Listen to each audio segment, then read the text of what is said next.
Hello and welcome to the Fandom Academy episode 5. I am your host today, Laila, and I'm joined as always by my two co-hosts, CJ. Hello.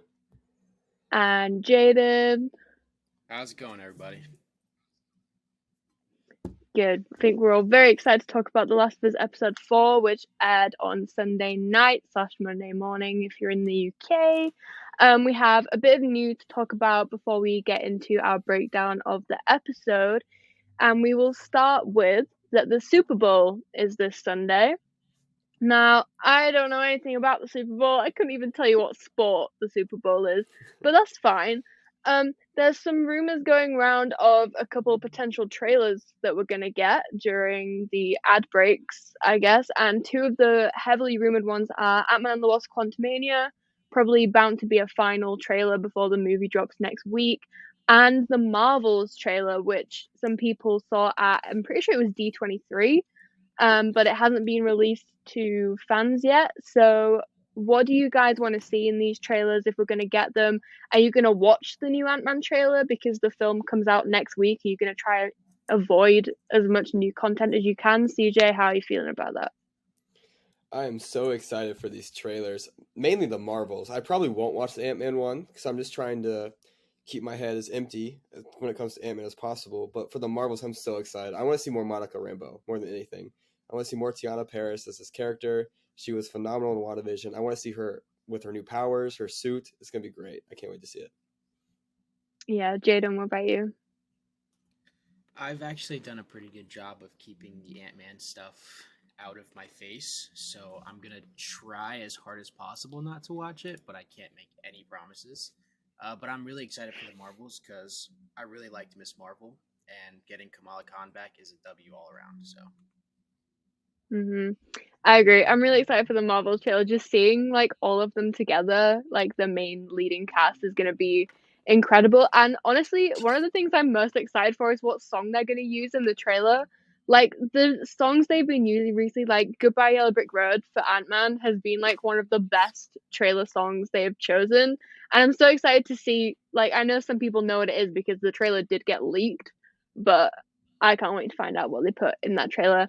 And as far as it goes with Ant-Man, I just can't help myself when it comes to like watching new trailers. Like, I probably will watch it and then regret it if they like show too much. I'm like, oh, I would have liked to have seen that for the first time on a big screen, but we'll see. And next week we will all be watching Ant-Man together in California, and I just can't believe how quickly this film has come around. It feels like forever since it got announced, and I'm just so happy that it's finally here and we get to see Kang in full force in just over a week. It's going to be great.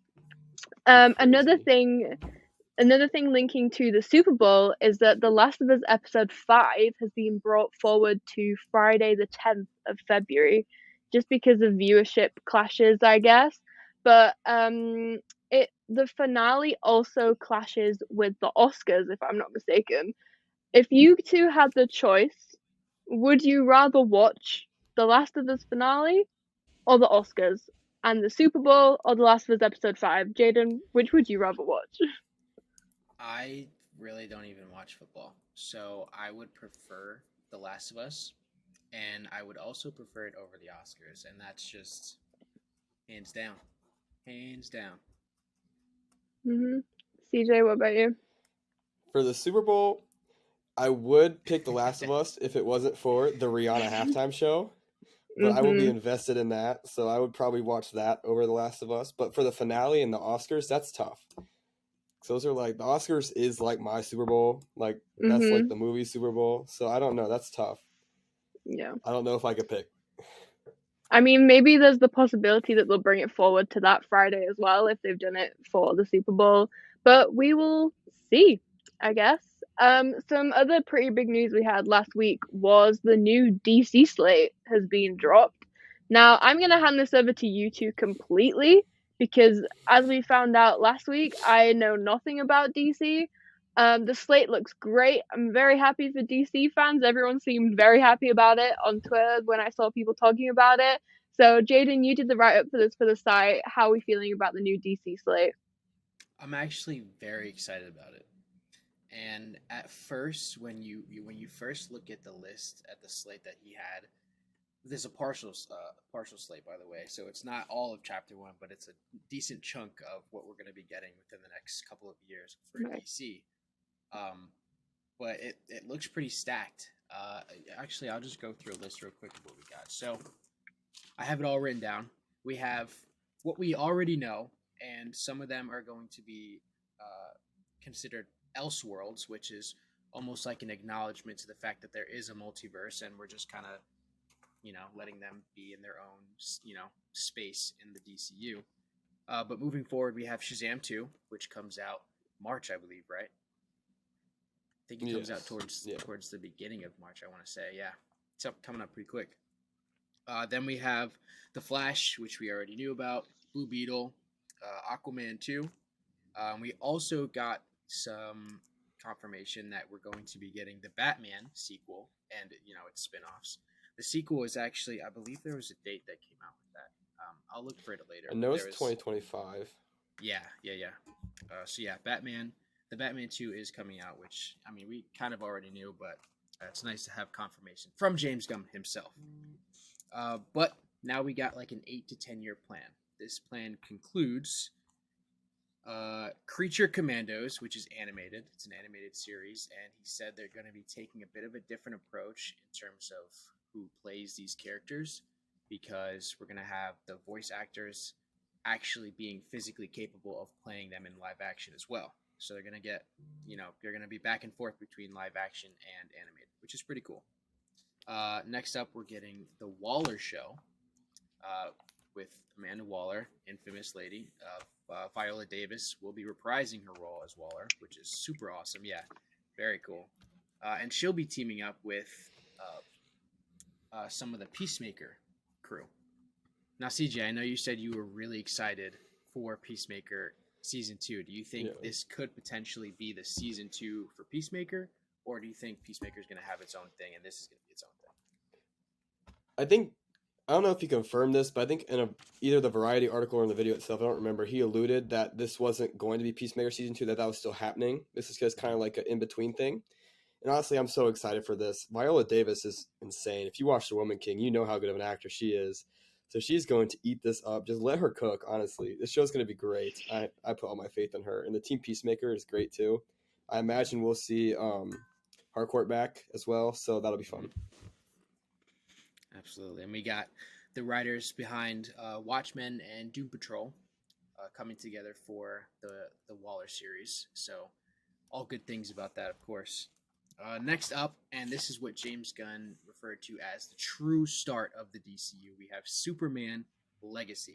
This is actually being written by James Gunn currently, like he's in the middle of it. He's been saying he's having a good time writing it, which is all good stuff. And we actually have a potential release date already for that. He said it should be coming out July 11th, right? Yeah, July 11th, 2025, which is kind of, a lot of the dates are shaping up to, come around 2024, 2025, looks like. Next up after that, we have the Lantern Show. This one I'm particularly very excited for, just because I feel like we've had a very major lack in Green Lantern content. And CJ, I feel like you have, wait, were you saying you wanted Glenn Powell to be someone in one of the Lanterns? Because I feel like low-key that would be kind of sick if you had Glenn Powell as like Hal Jordan or something. That would be cool, but I want Glenn Powell to be Booster Gold. Booster Gold, that's who it in was. The slate. That was also about this guy from the future who comes back to the past to be a superhero. Just sounds like the perfect role for Glenn Powell. If you've seen anything he can play that arrogant character kind of well, and I think he'd be perfect for this if he's not already Johnny Storm by the time we get to Booster Gold, because that is still my number one fan cast for that man. That's so funny. Yeah, hopefully he's in at least one of the two, which would be nice. Gunn was saying that the Lanterns is going to be kind of like a True Detective kind of vibe, where they find some terrible mystery going on Earth, and that kind of shapes into the overarching story of the DCU. Next up after that is something called The Authority. This is something that is not as precedent in that in that universe. It's something that James Gunn called a passion project, something he's very passionate about, something he's very excited to bring to his fans. So that alone, it feels like he's going to deliver in so many different ways, especially when you have James being so invested in something. So that's really cool. Next up is Paradise Lost, which is a show. Paradise Island, otherwise known as Themyscira, is the birthplace of Wonder Woman.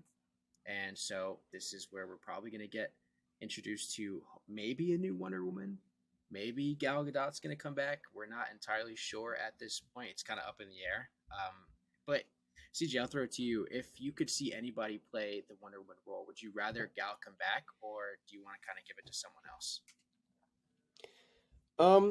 It honestly depends with kind of what they're doing. I either want them to recast everybody or kind of keep the same people. Because he alluded to Aquaman or Jason Momoa staying as Aquaman a little bit, but I feel like it would be weird to see like Gal and Jason standing next to a different Superman, a different Batman. So I don't really know. It'll be interesting to see. I don't know if I have a specific person that would be good to play Wonder Woman, but I would be happy if Gal was back too, because I think she does a great job. Right. No, I agree. I wouldn't mind if Gal came back, just because I actually liked her as Wonder Woman. And like you said, it'd be a little awkward seeing her with, other casted characters, but at the same time, I feel like it's something I would quickly be able to get used to, just because, I like her as the Wonder Woman character. But moving on to that is when we're getting introduced to our Batman character. Nobody is currently cast, and the title of that film is called The Brave and the Bold. This is super exciting. James Gunn said that it will follow Bruce Wayne and his son, Damian Wayne. And this will be like the beginnings and the introductions of the Bat family. That's super exciting because, that just means we're going to get stuff like, Red Hood potentially, Batgirl, Batwoman, all those characters could potentially show up. And that's really exciting because even with, all the stuff that we do have, like with DC Titans and that Robin and turning into Nightwing and stuff, I feel like seeing that in DCU would be really awesome. Really cool. Next up was the Booster Gold series that we talked about a little bit. Yeah, Booster Gold. The potential there is that we do have Blue Beetle coming out, and there is speculation that there could be a crossover event, like the Blue and Gold series, the comic run. That would be really cool, seeing those two kind of whoever plays Booster Gold. I'm not sure who it is, but whoever it is going to do a good job, I'm sure. After that, especially if it's Glenn Powell. Oh, especially if it's Glenn Powell, 100%. Next up is Supergirl, Woman of Tomorrow. James Gunn said that this was going to mirror a lot of what was in Tom King's run for the character. This is super exciting because we're going to see a little bit of I don't want to say darker side, but in his terms, a little bit more of a jaded side of this character, because she's, going through her struggles. She's watching all the people around her perish. So for that to be kind of your origin story for someone with so much power, I can only imagine what would come out of that. CJ, what do you think? I'm excited for Supergirl. I think it's cool that they're going to be introducing Superman and Supergirl around the same time. I think it's a pretty interesting concept, and whoever they get to play Supergirl is going to have like a career jumpstart like no other. I kind of want them to do with a lot of these castings, like for Superman and for Supergirl. I think it would be really cool if they kind of did what Marvel did early on and kind of pick, not like no names, but like newer people like they did with Chris Hemsworth. Like, I think that would be really cool and just build their careers through the DCU. Oh, definitely. And I feel like that would give the DCU a lot of time to really get actors that are like serious about the role and because with the newer actors, it's like the craziest thing in the world to get something so huge. So I feel like having that actors with that kind of enthusiasm, that kind of mindset would be really beneficial for building out their universe. But last on this list of things to come out is Swamp Thing. Shout out to all of our horror lovers, because James said that this is going to be a very dark horror story surrounding the origins of the man that we know as Swamp Thing. This is really exciting. I know the horror fans at with Agents of Fandom are very excited about this, so that's going to be really cool. And we also, after this came out, we learned that some of these projects that are going to be coming out are going to be both PG-13 and R-rated, which is super exciting, especially for Marvel. I mean, not Marvel movies, DC. Being how dark and gritty that they usually can get. Aside from Marvel being, that they're now with Disney, you can't really get that crazy. But yeah, overall, what are your guys' thoughts on this whole slate? I feel like we got a lot going on here. CJ, I'll pass it to you. I'm hyped about it. It seems like a fresh start. It seems like there's actually maybe a direction we're going in. Seeing the hints like the Crisis on Earth that was hinted at in the Green Lantern stuff, and the connectivity talked about between potentially Booster Gold and Blue Beetle. Seeing all this stuff that you see patterns starting to form and that there is a story ahead is a really good sign, and I'm excited to see where it's coming from. I'm also really excited to see how they're doing the shows and the movies combined too, especially with the animation aspect. Right. Just a lot of stuff to be excited about. A lot of stuff. Yeah, so that can wrap up our DC Slate news, unless there's anything else you guys want to add before we move on to The Last of Us. I will say there's one thing that I was kind of surprised we didn't get an update on. We kind of did, but James Gunn's initial baby with DC was the Suicide Squad. They kind of getting some Suicide Squad content with Viola Davis, but like there was no update on like where we could see characters like Harley Quinn or like that whole gang Bloodsport back again. So I am curious if that'll be like the second part of Chapter 1 that we haven't got back, or if they're just going to completely not do the Suicide Squad in the DCU, which I imagine is not happening. So I'll be curious to see when we get an update on them as well. That's what I was thinking. I literally watched the Suicide Squad last night, and I was like, wait, he didn't mention them. And then I got really scared that like they were gonna all be recasted when they're just like this perfect team of people, and then I got really sad. But hopefully, like you said, that will be the second part of the slate that we see released, and we will see those characters back on our screen again soon. I have full faith in James Gunn. I think that everything creatively that he does is great. And I'm just excited because I think I'm going to stay up to date with the new DC stuff coming out. I just have no interest in going back through everything.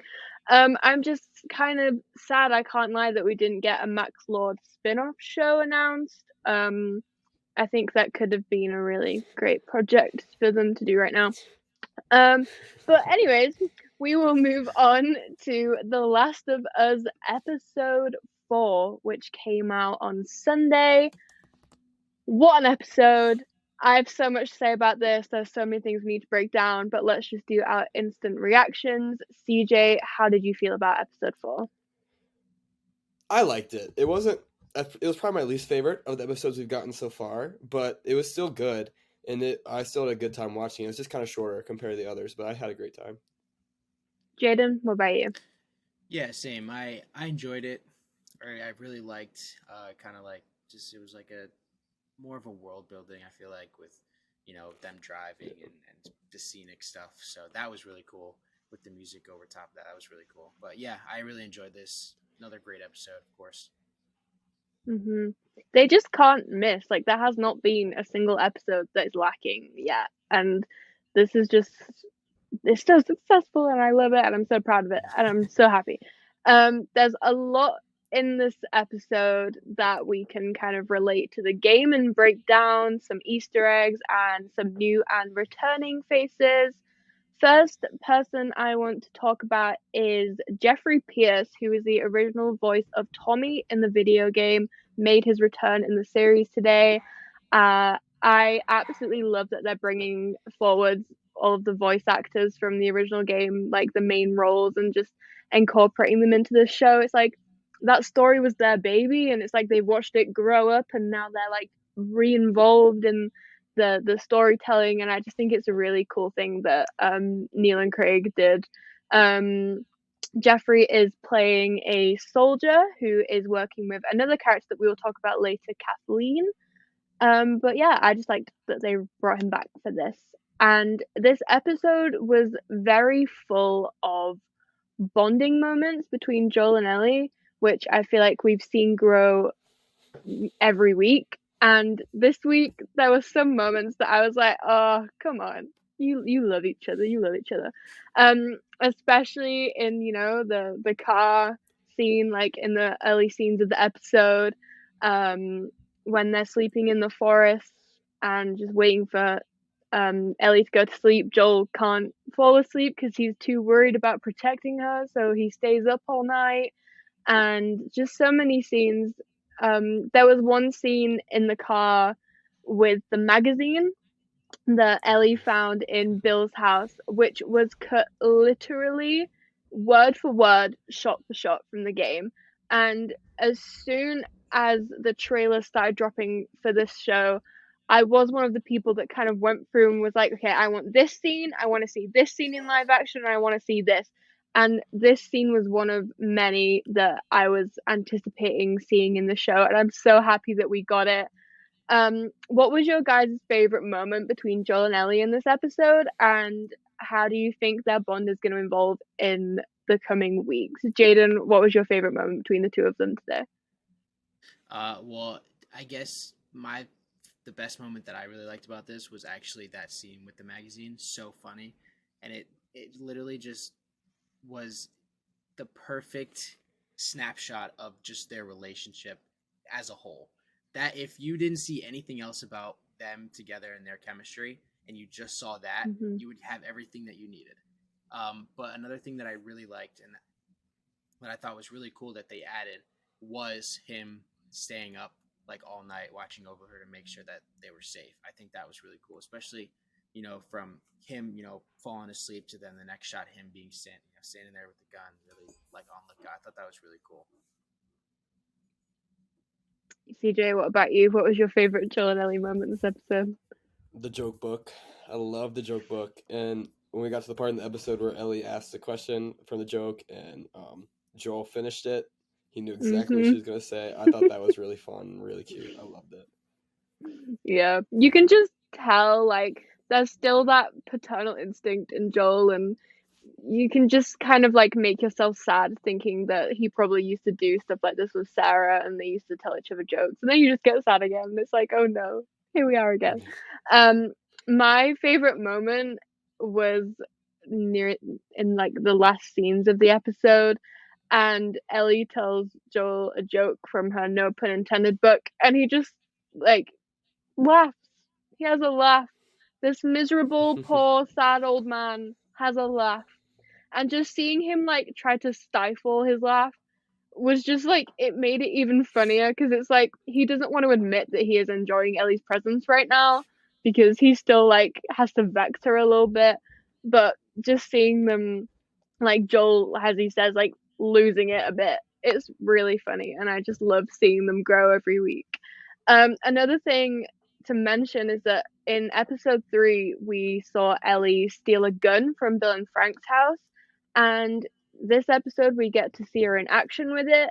In like the first scene, she's like flaunting it around in the mirror, looking all cool, thinking she's above everybody. But then when it comes to it and she has to use it, you can tell that she probably regrets it immediately. And that look that Joel gives her and like just holds his hand out to give the gun back, you can just see like the stern dad look in his eyes, like no.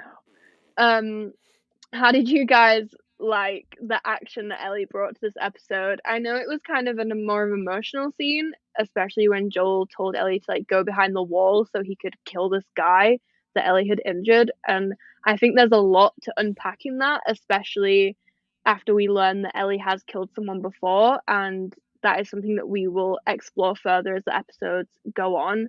Um, how do you think that impacts Ellie's journey now? Do you think that she's going to carry that with her and like the guilt of it? And how is that going to affect like how she acts in the future in situations like this? Jaiden, what do you think about that? I think she will carry it with her because whether you injure someone or you kill them, you're going to have some sort of lasting mental thing going on in your brain just because of the fact that it happened. But I think having Joel there and having him, almost assume responsibility for that happening and, even teaching her how to hold the gun, how to, use the gun, I think having that around her that she hasn't had before is going to really help her develop and really learn like the proper way of going about survival out in this new world that she's never experienced before. And so I think she's definitely going to carry it with her, but for moving forward, she's just going to be more careful. CJ, what about you? What did you think about that? I definitely think she's going to carry it with her too, especially after that conversation she had with Joel where she did reveal that this is not the first time she's killed someone. That was an emotional moment. I love that. It kept the bond between them. I think this is going to be a theme we work with going forward because Joel's experienced this too with the idea of hurting people who aren't infected or whatever. It's not a lot less unjustified sometimes. So I feel like this is going to be a big emotional part of the story. Yeah, I agree. But especially the conversation that she had with Joel afterwards, like Jaiden mentioned, just like you shouldn't have to go through that at your age. It was my fault. I should have heard him coming. Just him trying to kind of take the weight of that off her a little bit. It just shows further, how much he cares about her and how much he doesn't want her to suffer. Another really interesting thing this episode was the new character we got introduced to called Kathleen.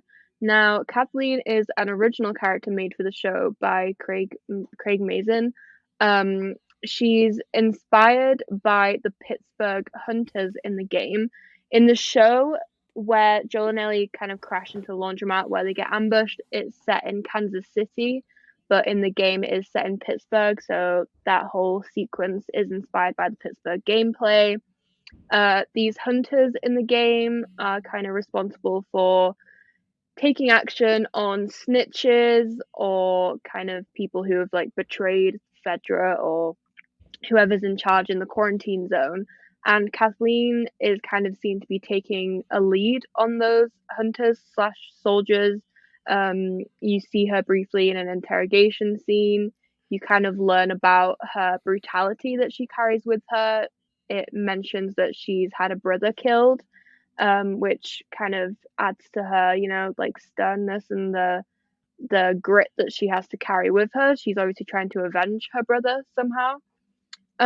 Did you guys enjoy Kathleen's entrance? And are you kind of intrigued as to where her character could take this? And where do you think her character is going to end up? Because we don't see her cross paths with Joel and Ellie in this episode, but we see her kind of talking about certain people that she's trying to find, which I will elaborate on in a little bit.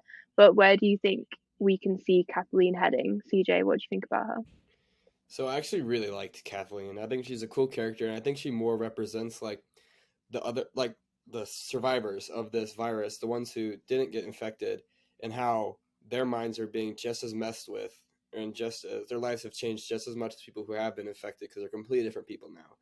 Mm-hmm. When you look at Kathleen initially, she doesn't seem like someone who would be this scary or this brutal, but you see how she acts and you see how she leads and commands this army, and it's terrifying.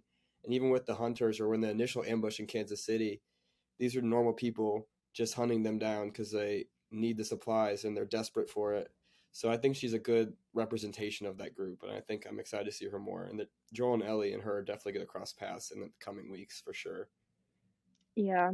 Jaiden, what did you think about Kathleen? Yeah, I thought she was pretty badass. Like, it just makes you think, like, where she could have come from to get to where she is in terms of just her sheer leadership abilities and brutality at some points. Like, you can tell in the beginning when she held the gun to the guy's head, right? You could tell there was that little sliver of hesitation where there was still that little bit, kind of fighting with her on what the right thing to do here was. And so to see that, and then having, seen what was going on, because I think she found a dead body. One of their people had been shot, and I think that was the one that Joel had killed, right? She saw him. Yeah. And so that was like, I feel like we've witnessed her snapping point, because right after that was when it was over. She said, I need everybody on point. You need to go search, find who did this, because this is we need to take control of this now. And she went right back to the guy, didn't even give him a second, just took his head off. That was crazy to me, just because I feel like that little sliver of hesitation went right out the window. And I thought, to see something like that happen so quickly, you gotta be really weathered. So I'm curious to know what she's gone through, but I'm also very curious to see where she'll go. Yeah, and kind of leading on from that, something that Neil Druckmann, one of the showrunners and creator of the video game, has always said is that he enjoys to humanize villains or like evil figures in his storytelling. And I feel like Kathleen is a really great example of that. We obviously find out that she's been through some shit. I mean, everyone in that world has. They've lost the world that they once knew, but Kathleen has been through quite a lot, and it's just going to be really interesting to see how that kind of plays into her actions and kind of if everything is justified, which maybe it will be. We don't know. We don't know what's going to happen. Some names that she mentions that I am so excited to talk about is with the doctor in the cell, she asks where Henry is. Henry is a character in the video game who is kind of trying to find his way through with his little brother Sam. And we do, in fact, see them at the end of episode 4. Joel and Ellie wake up. The first thing Joel sees when he opens his eyes is a gun to Ellie's head being held there by Henry. And above Joel is a little boy who is Sam, Henry's little brother. Now, throughout the episode, it's very clear that Kathleen is looking for the two of them. Like I said, she asks the doctor where they are. She explores with Jeffrey Pierce's character, and she finds this like hideout where there are all these drawings plastered all over the wall. It's very evident that a child has been there, which we can assume was Sam. She says that they're out of food. Henry wouldn't let Sam starve. They're nearby. We have to find them. Sam and Henry's storyline in the game is notoriously one that fans like to meddle with. I won't go into it for spoiler purposes because I'm sure it's probably something that we're going to experience next episode, and it is quite the journey. Sam and Henry are trying to make it to a radio tower where the Fireflies are. They were once in a group. They've split up after the military took over their quarantine zone, but they can't get to that radio tower alone. So they need the help of Joel and Ellie, at least in the game, so we can kind of predict that maybe that's how their next interaction is going to go. Sam and Henry are going to ask Joel and Ellie for help. What do you guys think about how they introduced these two characters?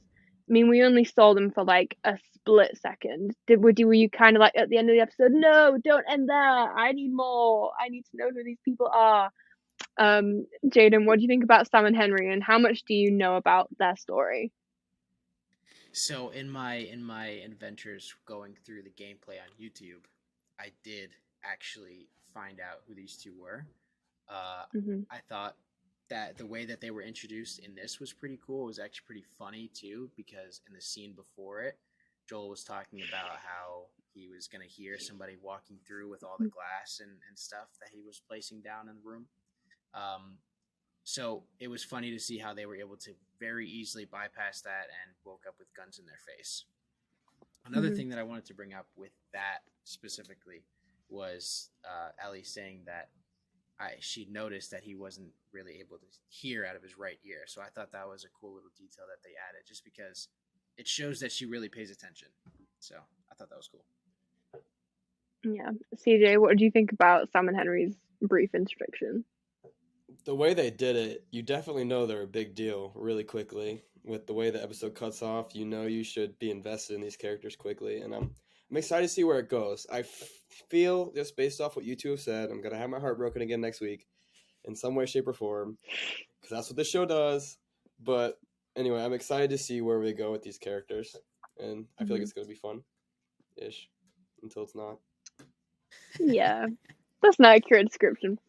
But I was so excited to see Sam and Henry when they got confirmed to kind of be in 2 episodes. I was like, this is so exciting, we're going to see more of them. But in fact, one of the 2 episodes that they're in for about 5 seconds. But that's fine. I'm very excited to see them in live action, and I'm excited to see how their story plays out, even though I'm not sure excited is the right word. We'll see. I'm very excited to see Bella Ramsey's Ellie kind of interacting with Sam and Henry, because Ellie and Sam in the game kind of like a similar age. In the show, Sam is a lot younger, so it will be exciting to see what their dynamic is like, and it'll be nice for Ellie to have a friend that isn't Joel. So I'm very excited to see their dynamic.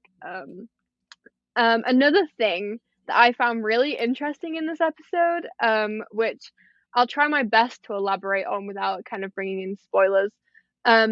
We see Kathleen and Perry, who is Jeffrey Pierce's character, kind of go into this storage room, and you see the floor like moving in like a waveform. What on earth do we think is going on there? CJ, what is that? I don't know, but keep me far away.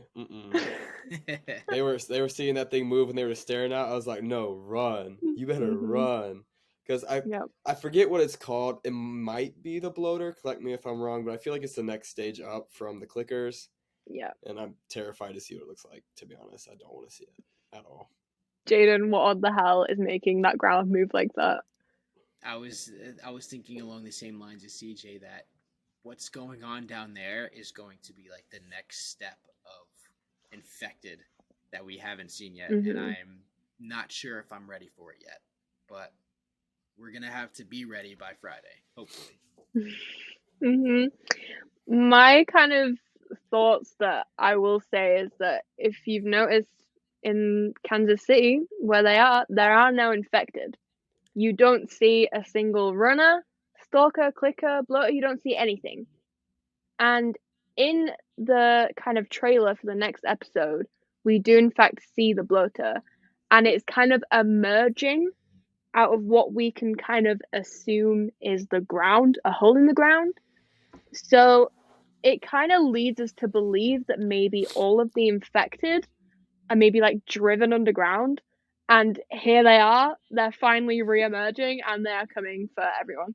And I am just not looking forward to that. I feel like it's going to be terrifying. I mean, it was terrifying enough in episode 2 when they were all just bolting to the Capitol building, but seeing them emerge like that, if that's what happens, no. No, thank you. Yeah, I don't think Friday's going to go too well for Kansas City, to be honest with you guys. I feel like it's going to be like when you think you have no mice and the next day you wake up and there's 50 in your house. I think it's going to be quite like that. And it's going to be a scary, scary day for those our friends in Kansas City. Definitely. So to kind of wrap up our Last of Us episode 4 conversation, we've talked about our favorite Joel and Ellie moment, but let's just go whole episode. What was the moment that had you, the most excited or laughing the most or just kind of emotionally connected to the most? Jaiden, what was that moment for you?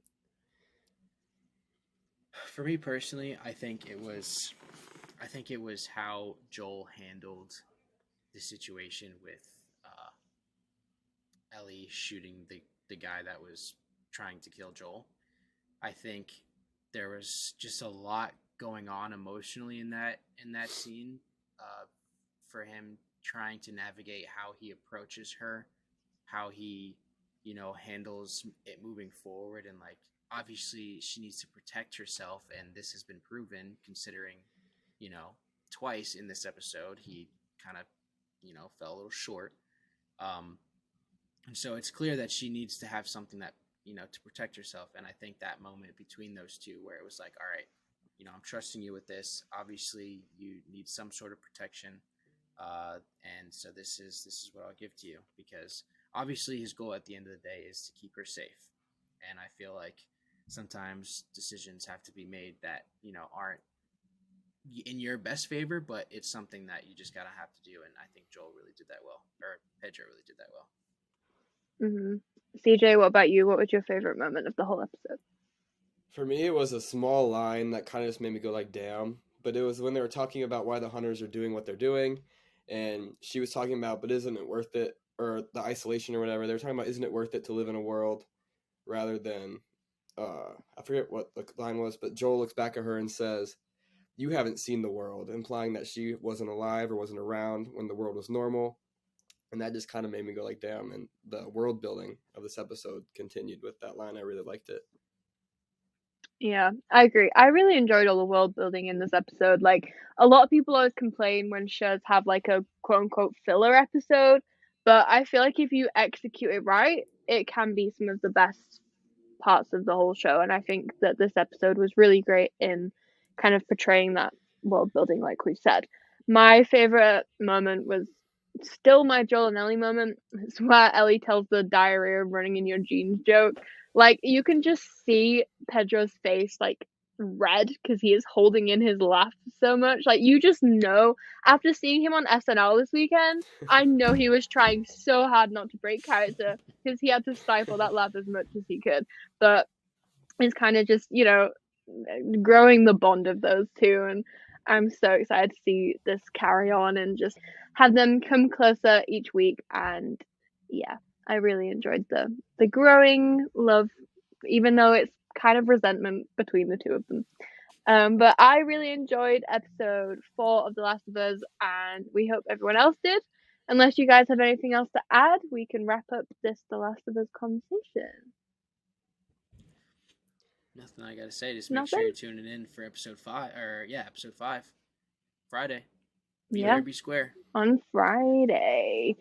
So not that long to wait until episode 5 of The Last of Us. It's going to be a very action-packed episode with some great references to the gameplay, I'm sure. But thank you for sticking around with us to talk about Last of Us episode 4 and talking about some potential news for this week and the DC Slate. If there's anything else you guys want to plug, feel free to do it now. Jaiden, where can people find you? You can find me on pretty much all socials at jaiden.cmduran. We are getting stuff locked and loaded for the Agents of Fandom TikTok and for the Instagram, so definitely be on the lookout for our content there. Also, this Friday, we are meeting with the one and only Anjali, and we're going to be talking with her. So that's going to be really exciting. First bonus episode for the Fandom Academy. Really exciting. CJ, what about you? Where can people find you? You guys can follow me on Twitter at CJDar_. And make sure you're watching the Super Bowl halftime show this weekend because Mother Riri is back after 6 long years. I'm so excited. Absolutely. Great. And you can find me on all socials at FalconsNat. And you can find us on Instagram, Facebook, YouTube, Twitter, TikTok, anywhere you can find people on social media nowadays at Agents of Fandom. I'm sure will come up if you type Agents of Fandom in. You can shop our merch at aofandom.com. There are some great pieces on there right now. You can find all of the other Agents of Fandom podcasts. We have Ticket to Reality, Listen 3000, The Critics, and the OG Agents of Fandom podcast. And us, of course, you can find all of them on YouTube, Spotify, and Apple Podcasts. And also check out Damon's Comic Corner on our YouTube channel. Everyone is putting out great content at the minute. I'm super proud of everyone. The site is thriving. You can read my The Last of Us episode 4 review now on the site. And you can find us here next week to talk about The Last of Us episode 5 and some more Marvel and DC news if we grab any. And yeah, thank you for sticking with us this episode. Peace. Love you all. See you next time.